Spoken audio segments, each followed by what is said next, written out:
Megawati Soekarnoputri, Ketua Umum PDI Perjuangan sekaligus Presiden kelima, menyebut hubungannya dengan Presiden Prabowo akrab dan baik-baik saja. Hal ini disampaikan Mega saat berbicara dalam seminar memperingati 70 tahun Konferensi Asia Afrika di Blitar, Jawa Timur pada Sabtu kemarin. Tak hanya itu, pada saat Presiden Prabowo ulang tahun pada 17 Oktober lalu, Mega mengirimkan anggrek merah dan putih sebagai hadiah istimewa. Pernyataan dan sikap Megawati seakan menjawab keraguan publik adanya komunikasi yang buntu antara Presiden Prabowo dan Ketua Umum PDI Perjuangan ini. Pasalnya, komunikasi kedua tokoh seakan terhenti usai Presiden Prabowo memberikan amnesti bagi Sekjen PDIP Hasto Kristianto pada 1 Agustus. Kedua tokoh ini baru bersua kembali saat Presiden menyampaikan keterangan di Istana pada 1 September terkait aksi unjuk rasa di DPR. Saat itu Megawati berada di sisi kiri Presiden bersama Ketua Umum Partai Politik pendukung pemerintah dan pejabat tinggi lainnya. Akankah kiriman anggrek dan pernyataan Mega yang menegaskan hubungannya akrab dengan Presiden menjadi sinyal terbukanya peluang PDIP masuk dalam koalisi pemerintah? Ya pemirsa, Ketua Umum PDIP Megawati Soekarnoputri ini menyampaikan bahwa hubungan dirinya dengan Presiden Prabowo Subianto ini akrab dan baik-baik saja. Bahkan juga ditunjukkan ketika Megawati Soekarnoputri ini mengirimkan anggrek merah dan putih sebagai kado spesial di ulang tahun Presiden Prabowo 17 Oktober lalu. Apa kemudian makna di balik simbol-simbol ini? Apakah ini sekaligus juga akan membuka peluang bahwa PDIP juga akan ikut bergabung di pemerintahan Prabowo Subianto? Kita akan membahasnya malam hari ini bersama dengan sejumlah narasumber yang sudah hadir di Apa Kabar Indonesia Malam. Ada jubir dari PDIP, Bang Ansy Lema. Selamat malam Bang Ansy Lema. Ken, selamat malam. Sehat ya Bang? Sehat walafiat. Alhamdulillah. Terima kasih sudah hadir malam hari ini. Dan juga hadir bersama kita ada pengamat komunikasi politik dari UIN, ada Prof. Gun-Gun Herianto. Prof. Gun-Gun apa kabar? Kabar baik. Kabar baik ya Prof ya? Selalu berolahraga Prof. Gun-Gun ini. Dan juga bergabung bersama kita melalui sambungan Zoom ada Ketua DPP Gerindra, ada Bang Ahmad Riza Patria, Ketua DPD Gerindra Jakarta. Selamat malam Bang Riza. Malam dan semuanya, selamat malam, assalamualaikum. Waalaikumsalam. Prof. Gun-Gun, apa yang kemudian disampaikan oleh Ketum PDIP dan juga simbol-simbol lain lah, salah satunya tadi soal kiriman anggrek merah putih. Ini apa yang kita bisa baca Prof? Apakah ini menjawab pertanyaan masyarakat soal komunikasi antara dua tokoh, Presiden Prabowo dan juga Bu Mega ini mengalami kebuntuan atau tidak kok sebetulnya?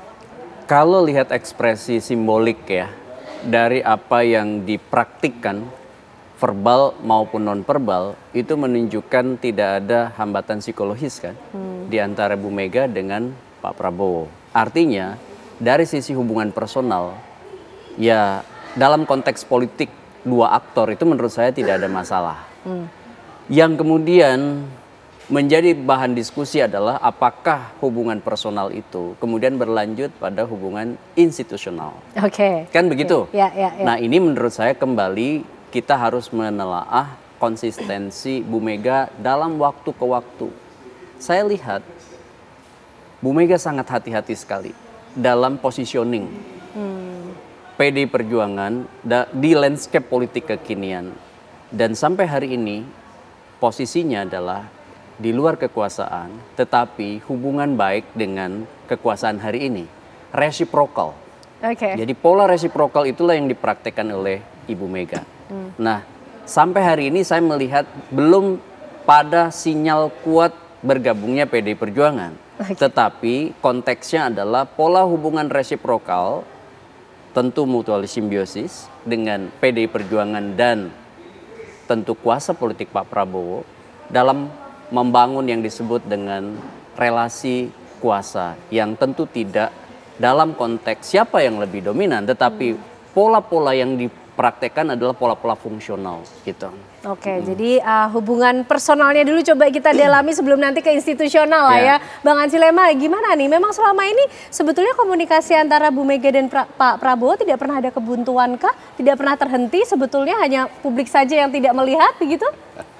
Jadi komunikasi nasi goreng, terus kiriman anggrek merah putih, itu menunjukkan bahwa kedua tokoh ini bersahabat baik.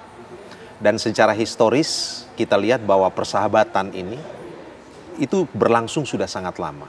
Ya, ada keakraban, ada kedekatan, Dan pernyataan Ibu Mega kemarin di Blitar itu sebenarnya mau menegaskan bahwa hubungan antara Ibu Mega dan Presiden Prabowo itu memang akrab.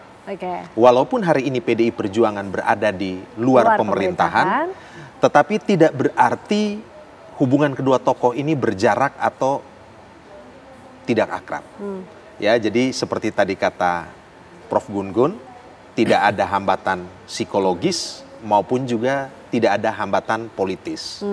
Justru kami melihat bahwa memang hubungan kedua tokoh ini memang sudah melewati berbagai macam episode sejarah ya, fase-fasenya.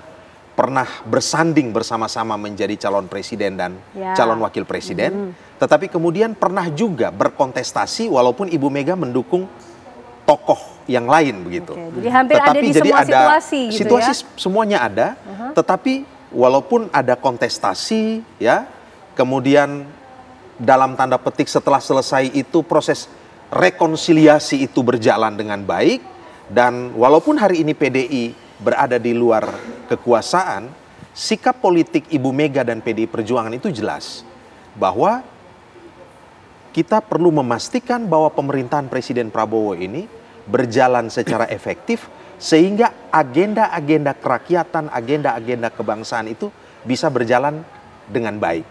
Itu poinnya. Bahkan kan beberapa waktu lalu ketika Mensesnek itu datang bertemu Ibu Mega memberi pesan jaga Presiden Prabowo. Kan begitu. Itu pernyataan itu hanya bisa diucapkan kalau memang ada hubungan yang masuk dalam kategori deep connection. Deep connection ya. Jadi ada kedekatan. Deep connection itu persahabatan antara dua tokoh yang memang di dalamnya ada kesamaan values, ada kesamaan ideologi, ide, gagasan, spirit, mimpi. Nah, jadi dan PDI Perjuangan dan Ibu Mega melihat apa yang dilakukan oleh Presiden Prabowo ini secara semangat, spirit itu satu frekuensi. Oke. Kalau Bang Riza, ini terkonfirmasikah dari sisi Presiden Prabowo mengakui atau mengkonfirmasi adanya deep connection juga dengan Ketum PDIP Megawati Soekarno Putri? Karena cukup banyak momentum yang menjadi perhatian. Pertanyaan publik juga bertanya-tanya nih Bang, 1 Agustus mungkin menjadi salah satu momentum yang penting menurut masyarakat. Sempat terhenti nih komunikasinya setelah ada amnesti begitu ke Sekjen PDIP. Gimana Bang Riza? Ya, saya kira lebih dari deep connection, mungkin saya menyebutnya heart connection, hati yang terhubung.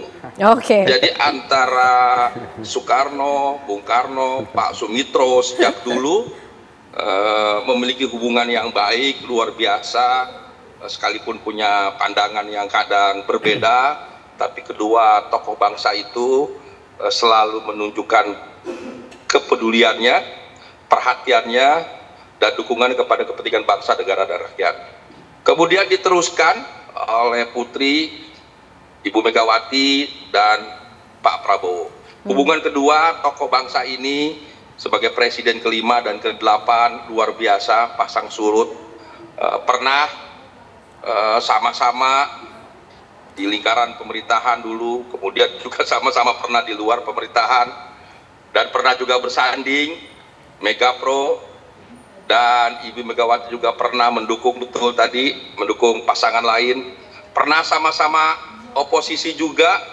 Singkatnya hubungan kedua tokoh ini luar biasa.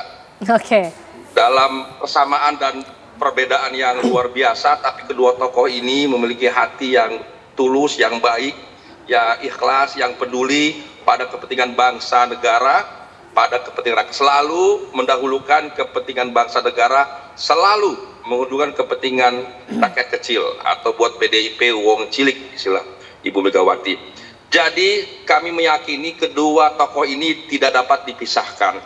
Jadi kalau orang di luar berasumsi, berargumentasi, berdebat, berdiskusi tentang kedua tokoh ini, sampai kapanpun saya yakini akan baik hubungan antara kedua tokoh Ibu Megawati Soekarno Putri dan Bapak Prabowo Subianto.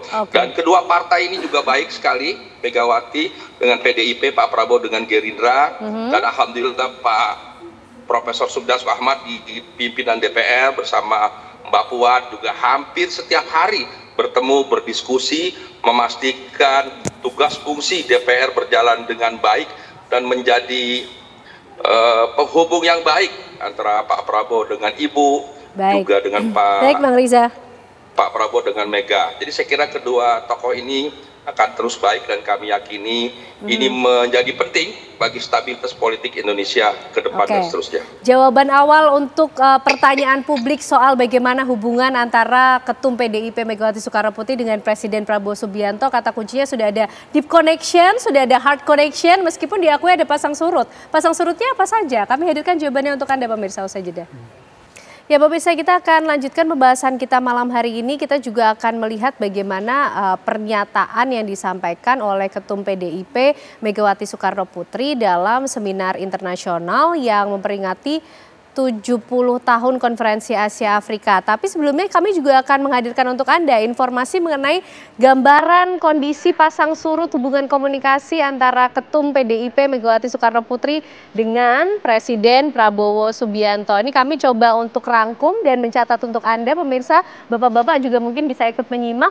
Ini di tahun 2009 kita tahu bahwa Megawati Soekarnoputri dan juga Prabowo Subianto maju sebagai Capres-Cawapres, kemudian berhadapan dengan pasangan SBY Budiono dan JK Wiranto. Nah, 2012 PDIP serta Gerindra sepakat mengusung Jokowi Ahok sebagai Cagup dan Cawagup DKI Jakarta. Pasangan ini mengalahkan petahana Fauzi Bowo dan juga Nahrawi Ramli. Serta 2014 PDIP dan Gerindra mulai merenggang. Di Pilpres 2014 PDIP mencalonkan Jokowi JK, Gerindra mencalonkan Prabowo Hatta Rajasa. Dan 2019 pada Pilpres 2019 PDIP kembali mencalonkan Jokowi berpasangan dengan Ma'ruf Amin, sementara Gerindra mencalonkan Prabowo bersama dengan Sandiaga Uno. Di 24 Juli 2019 ada momen yang menarik pemirsa, Megawati dan juga Prabowo bertemu di kediaman Megawati di Tengku Umar, di mana Ibu Mega menyiapkan menu spesial berupa nasi goreng ya. 8 Agustus 2019 Megawati mengundang Prabowo dalam Kongres kelima PDIP di Bali. Dan berikutnya ada juga situasi lain 23 Oktober 2019 di mana Prabowo resmi bergabung dalam Kabinet Indonesia Maju sebagai Menteri Pertahanan. Pada Pilpres 2024 PDIP dan Gerindra kembali renggang. PDIP mengusung Ganjar Pranowo Mahfud MD, sementara Gerindra mengusung Prabowo dan Gibran. Dan 7 April 2025 suasana Idul Fitri, kedua tokoh nasional ini kembali bertemu di Tengku Umar. 2 Juni 2025, Megawati dan Presiden Prabowo kembali bertemu saat peringatan Hari Lahir Pancasila. Keduanya tampak berbincang dengan akrab pemirsa pada saat itu. Dan di 1 Agustus 2025, Presiden Prabowo memberikan amnesti bagi Sekjen PDIP Hasto Kristianto bersama dengan pemberian abolisi bagi mantan Mendak Tom Lembong yang juga cukup ramai serta menjadi sorotan publik nih kala itu. Di saat yang sama, Megawati juga meminta kader untuk mendukung pemerintahan Presiden Prabowo yang disampaikan dalam BIMTEK PDIP di Bali. Nah, berikutnya 31 Agustus, kedekatannya semakin terlihat. Megawati hadir di istana, mendampingi Presiden Prabowo, berdiri di sisi kirinya langsung bersebelahan ketika Presiden memberikan keterangan pers menanggapi aksi di DPR bersama dengan Ketua Umum Parpol lain dan juga pejabat tinggi negara. Dan di 17 Oktober 2025, Megawati ini mengirimkan anggrek berwarna merah dan juga putih saat ulang tahun dari Presiden Prabowo 17 Oktober. Dan sebelumnya pada ulang tahun Ketua Umum PDIP 23 Januari, Presiden juga mengirimkan bunga anggrek serta vitamin.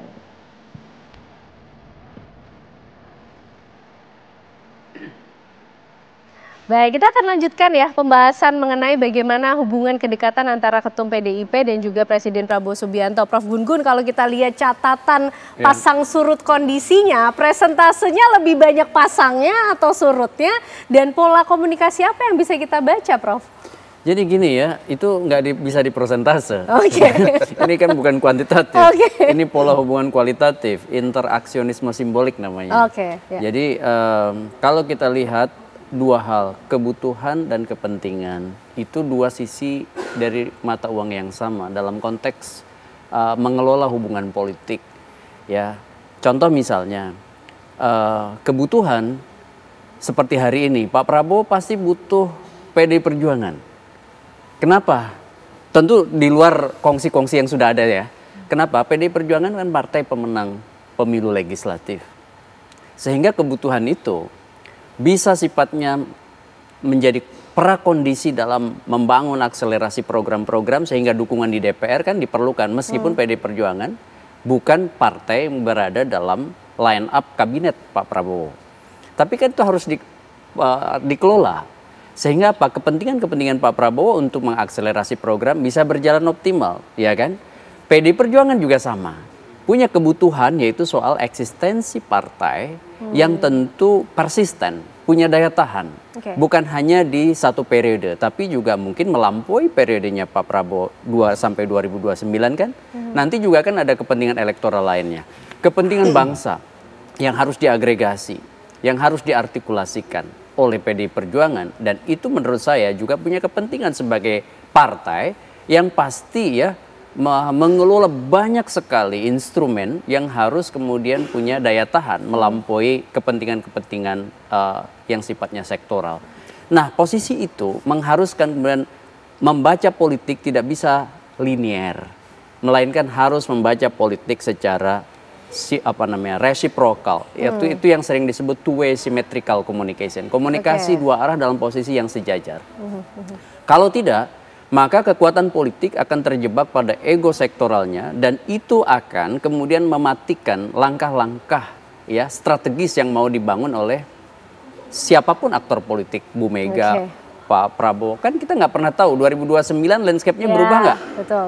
Sama seperti dulu 2009, Mbak Ken perhatikan Mega Pro. 2012 bekerja sama di Pilkada Jakarta. 2014 berbeda. Kan? Usungan. Nah ini kita nggak pernah tahu juga di 2029 seperti apa. Kan kita juga dulu membayangkan misalnya Pak Jokowi sebagai bagian dari PDI Perjuangan, ya kan? Waktu itu sebagai kader tiba-tiba misalnya ada turbulence dan menyebabkan PDI Perjuangan harus kemudian merekalkulasi posisi politiknya PDI Perjuangan. Tentu juga ini salah satu triggernya adalah perubahan sikap ya dan kepentingan Pak Jokowi. Nah itu menurut saya harus dibaca tidak hanya satu faktor. Nah termasuk dalam memosisikan Pak Prabowo dan Ibu Mega. Saya melihat begini, pola politik Indonesia polanya kan koopsi. Jadi nggak bisa nih saya dengan Mas Ansi misalnya tiba-tiba hari ini teman kemudian bermusuhan. Kemudian juga itu kita berada di mental blocking. Harus ada komunikasi dibangun. Kenapa? Karena multiparteisme ekstrim mengharuskan kemudian posisi-posisi politik itu duduk di zopanya atau zone of possible agreement-nya gitu. Ini dari sisi kepentingan politik. Nah makanya kemudian saya sih berpikir sampai 2029 Ibu Mega akan mengkalkulasi bukan hanya distribusi orang ke kabinet. Tapi bicara soal ini mesin yang namanya PDI Perjuangan itu harus persisten dalam menghadapi gelombang demokrasi di Indonesia gitu. Dan publik salah satunya membutuhkan juga entitas partai politik yang konsisten dengan posisi politiknya.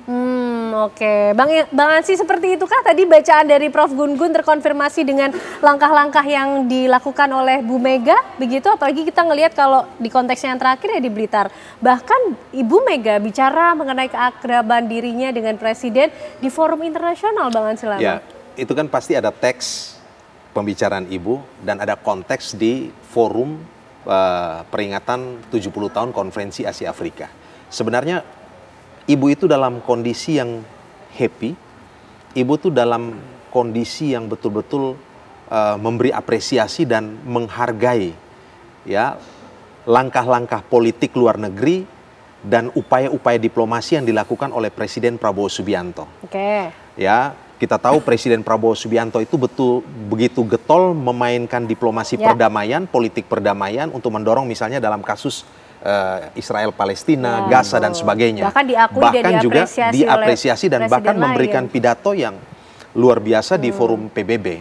Dan peringatan 70 tahun kemarin, Ibu melihat bahwa apa yang dimainkan oleh Presiden Prabowo, kita tahu bahwa sejak awal dilantik sampai hari ini kalau tidak salah ada 35 kali Presiden Prabowo itu mengelilingi 4 benua ini ya untuk membangun komunikasi internasional di fora-fora internasional dengan dengan negara tetangga ataupun mitra-mitra kerjasama dunia internasional, dan Ibu melihat itu spiritnya itu spirit persis sama yang dilakukan oleh Bung Karno begitu. Lagi-lagi ada semangatnya ada yang ada sama. Semangat berupaya untuk membangun kerjasama internasional, memperkuat perdamaian, dan dasar dari perdamaian dan kerjasama internasional ini adalah penghormatan terhadap kemanusiaan. Dan kita tahu kalau bicara konferensi Asia Afrika itu kan Bung Karno berkumpul dengan para pemimpin dunia, negara-negara yang baru merdeka, yang ingin punya kedaulatan, dan kemudian melahirkan Dasar-Sila Bandung dan melahirkan gerakan non-blok.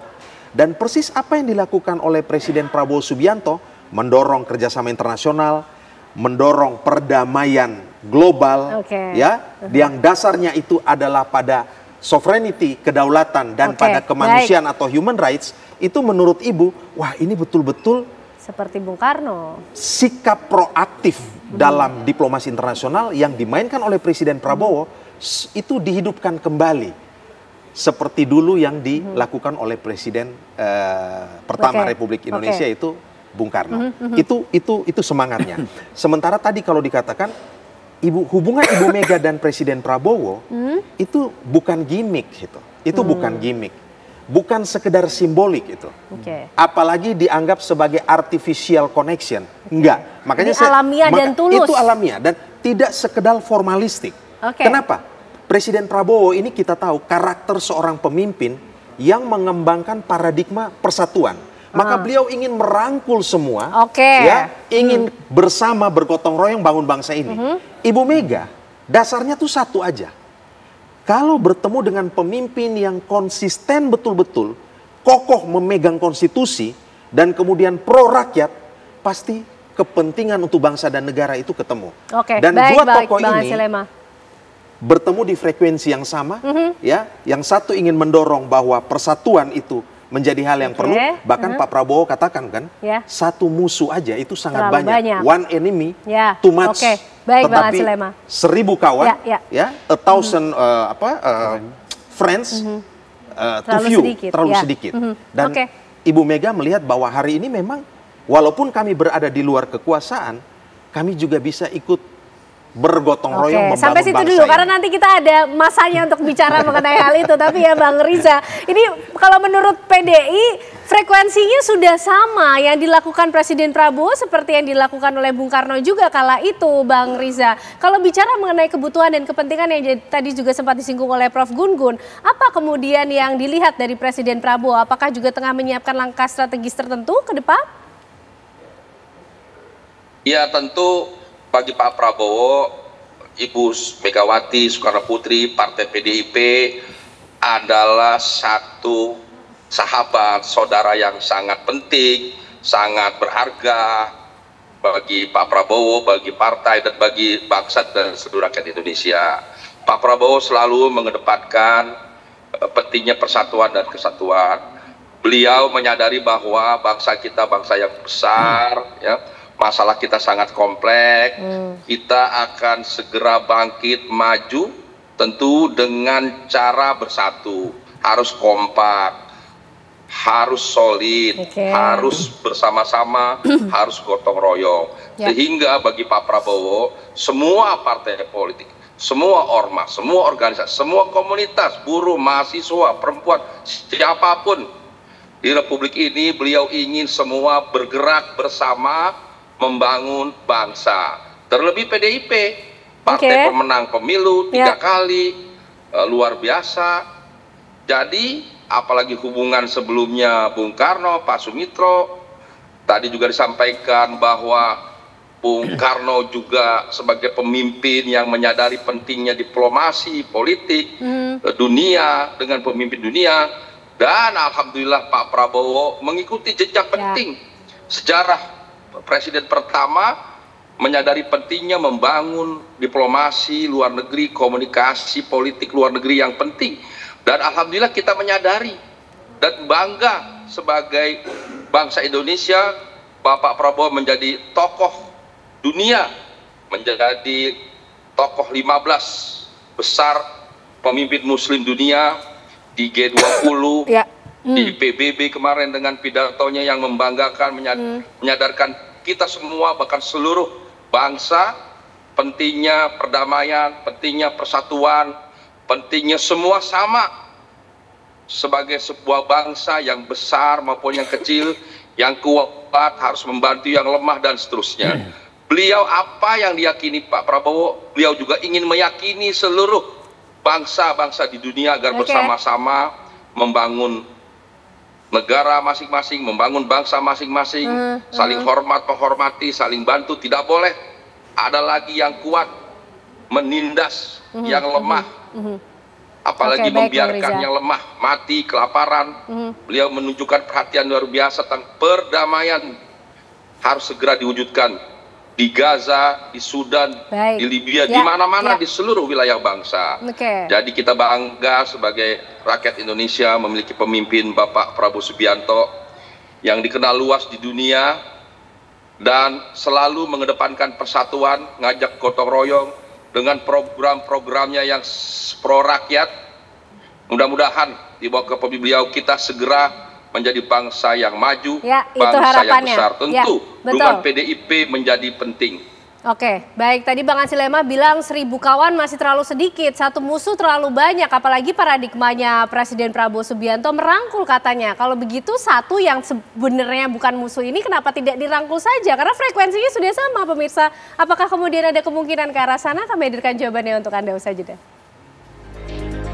Kita lanjutkan pemirsa pembahasan malam hari ini membaca bagaimana keakraban dari Megawati Soekarno Putri dengan Presiden Prabowo Subianto. Apakah kemudian juga bisa menjawab pertanyaan masyarakat yang mungkin sudah sering sekali muncul ketika ada pertemuan antara dua tokoh besar ini. Bang Riza, terbukanya peluang untuk PDIP masuk bergabung dalam pemerintahan Prabowo Subianto. Apakah seperti yang tadi disampaikan Bang Ansi Lema, PDI mengcapture bahwa Pak Presiden ini semangatnya merangkul.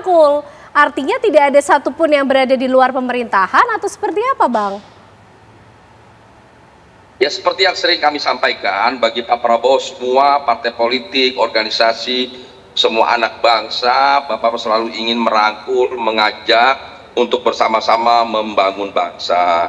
Tentu terlebih PDIP sebagai partai pemenang pemilu 3 kali dengan pengalaman yang luar biasa di bawah kepemimpinan Ibu Megawati. Namun sekali lagi kami tidak bisa mendahului apalagi mengintervensi. Tentu harapan Bapak Prabowo sudah sangat jelas, siapapun Bapak ingin ikut terlibat aktif membangun bangsa. Tinggal masalahnya kami serahkan kepada PDIP seperti apa. Memang PDIP ini Ibu Mega ini politisi yang hebat, yang ulung, yang selalu bisa menempatkan pada posisi yang pas sehingga dalam dinamika politik 3 tahun ini selalu menang. Mungkin Prof. Gunggun nanti bisa menjelaskan. Hari ini mendukung Bapak Prabowo, jaga Pak Prabowo, bantu pemerintah, tapi secara de jure masih di luar, tapi secara de facto dukungannya tidak kalah dengan partai-partai yang ada di pemerintahan. Ini salah satu kehebatan kepiawaian Ibu Megawati, dari Prof. Gunggun lah yang menjelaskan. Namun bagi kami penting dukungan kerjasama yang baik dengan Ibu Megawati, dengan PDIP. Di DPR sudah ditunjukkan oleh Bang Dasko dengan Mbak Puan, hubungan yang sangat baik PDIP dengan Gerindra yang harmonis atas kedua tokoh muda ini, mewakili Pak Prabowo dan seterusnya. Dan tentu sekali lagi yang paling penting adalah kontribusi terbaik semua partai politik termasuk PDIP di bawah kepemimpinan Bapak Prabowo untuk sama-sama melakukan gerakan pembangunan, percepatan pembangunan agar segera kita dapat mengentaskan kemiskinan. Bapak Prabowo tidak ingin lagi ada yang kelaparan, tidak ingin lagi ada yang miskin, yang susah, yang tidak sekolah, yang tidak sehat. Semua program-program pemerintah sekarang adalah program-program pro rakyat, khususnya masyarakat kecil, di pedesaan, di kampung-kampung, di daerah-daerah terluar, terpencil. Program juga di tahun ini, di periode Bapak Prabowo ini, semua desa nanti akan dialih dari listrik, internet dan semuanya. Jadi program-program beliau adalah program pro rakyat, seperti juga PDIP. Baik, Bang Ansy Lema, Pak Prabowo ingin merangkul semua, yang penting aktif ikut membangun negara. Tapi soal sikap gimana PDI saja? Gimana PDI per hari ini Bang sikapnya? Sikap PDI itu kan sudah ditentukan dalam Kongres 5 kemarin di Bali. Yaitu? Sikapnya itu jelas, PDI Perjuangan itu memainkan peran sebagai penyeimbang. Penyeimbang itu artinya tidak memainkan peran sebagai oposan atau oposisi, tidak juga berkoalisi. Penyeimbang itu memainkan dua fungsi secara proporsional. Apa saja Bang Ansy Lema? Berada di luar kekuasaan, tetapi kalau melihat kebijakan pemerintahan ini sesuai dengan konstitusi dan berpihak atau pro kepada kesejahteraan rakyat, salus populi suprema lex, ya kita mendukung, menjalankan peran sebagai mitra strategis. Ya. Tetapi kalau tidak sesuai dengan konstitusi dan tidak sejalan dengan agenda-agenda kerakyatan, tidak berpihak kepada masyarakat, maka kita memainkan peran kritisisme, ya, mitra kritis. Jadi kita tetap bermitra dengan Presiden Prabowo, Partai Gerindra, tetapi tetap bisa kritis, memainkan peran checks and balances. Dan itu hal yang biasa. Dan Ibu Mega sebenarnya hanya ingin ketat dalam sistem presidensialisme ini. Bahwa apa? Bahwa sistem kita ini bukan seperti sistem demokrasi liberal, oposisi yang saling menegasikan ya dengan kekuasaan yang bersifat berhadap-hadapan, oposisi biner begitu. Mas Gun-Gun kalau di depan kelas ngomongnya seperti itu tidak. Dalam sistem presidensial ini checks and balance tetap dijalankan sesuai dengan agenda masing-masing. Misalnya, dalam program makan bergizi gratis, kami melihat idenya luar biasa. Mengintegrasikan aspek pendidikan dan kesehatan untuk anak-anak didik kita. Tetapi fakta di lapangan kita melihat masih ada sejumlah problem. Ya, keracunan, distribusi, sistem rantai pasok yang harus dibangun, juga memberdayakan petani, peternak, dan nelayan. Itu kami memberikan catatan. Jadi proporsional ini tetap kami dorong penuh. Dan hari ini kami tetap bisa mendukung pemerintahan Presiden Prabowo Subianto dengan tetap berada di luar. Baik. Bersatu kan tidak selalu berarti bersama kan gitu. Bisa tidak bersama dalam kekuasaan, tetapi tetap satu visi, satu spirit. Karena apa? Karena ada deep connection tadi. Menarik ada deep discourse, ada deep talk, kan begitu. Dan itu yang dilakukan oleh Ibu Mega dan Presiden Prabowo. Nah giliran Prof Gun-Gun nih yang kemudian merangkum, memberikan penilaian sekaligus konklusi, Prof. Kalau kita lihat apa kemudian makna, konsekuensi, dampak dibalik sikap, kedekatan, keakraban, dan berbagai simbol yang ada antara dua tokoh besar ini? Kalau membaca tadi dari apa yang disampaikan Bang Ansy, sekaligus pernyataan-pernyataan Bu Mega, sepertinya memang paradigma fungsionalis, ya. Jadi keberfungsian partai dalam konteks pola hubungan. Jadi memosisikan diri sebagai oposan tidak, tapi memang akan mengkritik pemerintah dan akan mengapresiasi pemerintah dalam waktu bersamaan. Jika baik akan dipuji, jika buruk akan dikritik. Nah, ini kan posisi politiknya bukan sebagai oposan.